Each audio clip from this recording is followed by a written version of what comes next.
A data breach put billions of people at risk of identity theft. Thanks for joining us tonight at 6. I'm Hayden Rostevsky. And I'm Gilbert Corsi in for Scott Reynolds today. A class action lawsuit says hackers stole sensitive information, including billions of names, addresses, and social security numbers. WDRB's Molly Jett tells us you can protect yourself by putting something called a credit freeze on your credit report, Molly. Court documents say that this lawsuit, the criminals stole the information from National Public Data, a background check company that sells access to personal information.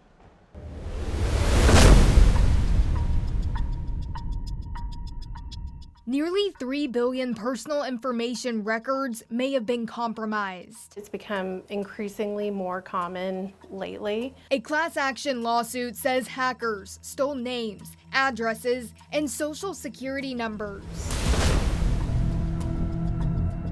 Bad things can happen, and there are attorneys out there that can help you when situations do go poorly.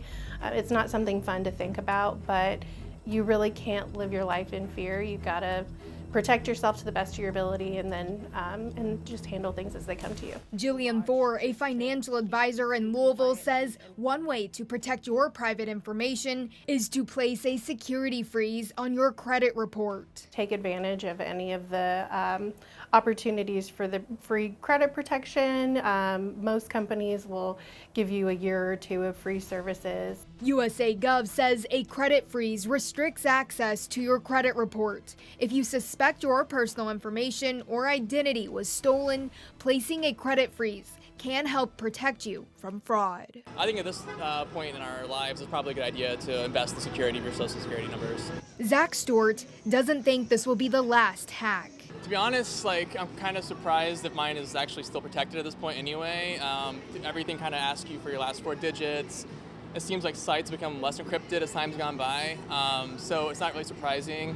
Four recommends freezing your credit through each major agency: Equifax, Experian, and TransUnion. If it seems suspicious, it likely is. Don't respond or click on any links that come to you. Find your own resources, contact the company directly, and go from there. She also says to make sure all your accounts have different, complex passwords. It's a pain to keep up with, but it's a lot better than dealing with fraud and some of your sensitive information getting out. To let lenders access your credit files again, you will need to lift your credit freeze. You can also take precautions by placing a credit lock on your file. For more information, look for the story on WDRB.com. Listen, and you don't even know it's something you need to do until a lot of times it's too late. Had my information being used, wound up freezing my credit for that exact reason. So thanks for sharing this with the public today, Molly.